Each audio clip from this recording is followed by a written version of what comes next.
Aujourd'hui, le 18 septembre 2025. Première lecture.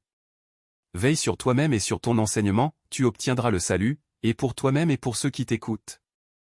Lecture de la première lettre de Saint Paul apôtre à Timothée. Bien-aimé.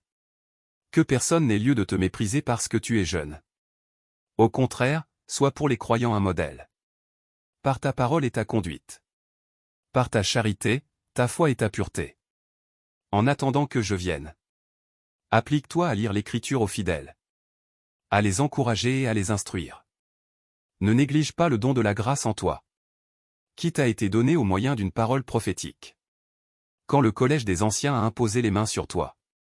Prends à cœur tout cela. Applique-toi, afin que tous voient tes progrès. Veille sur toi-même et sur ton enseignement. Maintiens-toi dans ces dispositions. En agissant ainsi, tu obtiendras le salut. Et pour toi-même et pour ceux qui t'écoutent. Parole du Seigneur. Nous rendons grâce à Dieu. Psaume. Grandes sont les œuvres du Seigneur.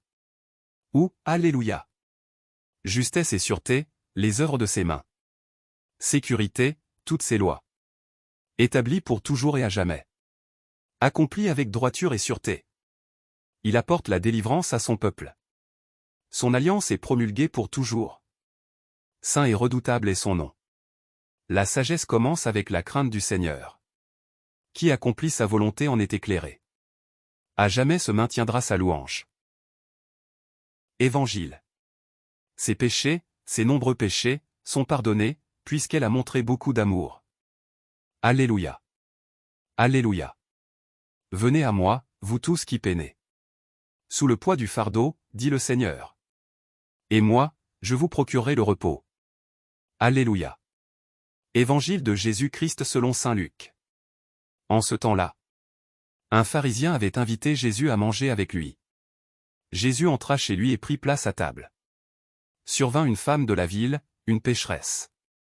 Ayant appris que Jésus était attablé dans la maison du pharisien.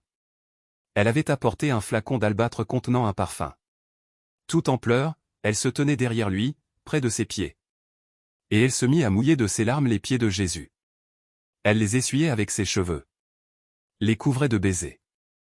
Et répandait sur eux le parfum.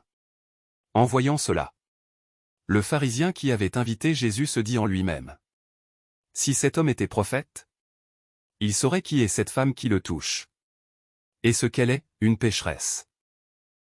Jésus, prenant la parole, lui dit. Simon, j'ai quelque chose à te dire. Parle, maître. Jésus reprit. Un créancier avait 2 débiteurs. Le premier lui devait 500 pièces d'argent. L'autre 50. Comme ni l'un ni l'autre ne pouvait les lui rembourser. Il en fit grâce à tous 2. Lequel des 2 l'aimera davantage? Simon répondit. Je suppose que c'est celui à qui on a fait grâce. De la plus grande dette. Tu as raison, lui dit Jésus. Il se tourna vers la femme et dit à Simon. Tu vois cette femme? Je suis entré dans ta maison. Et tu ne m'as pas versé de l'eau sur les pieds. Elle les a mouillés de ses larmes. Et essuyés avec ses cheveux. Tu ne m'as pas embrassé. Elle, depuis qu'elle est entrée, n'a pas cessé d'embrasser mes pieds. Tu n'as pas fait d'onction sur ma tête? Elle a répandu du parfum sur mes pieds. Voilà pourquoi je te le dis.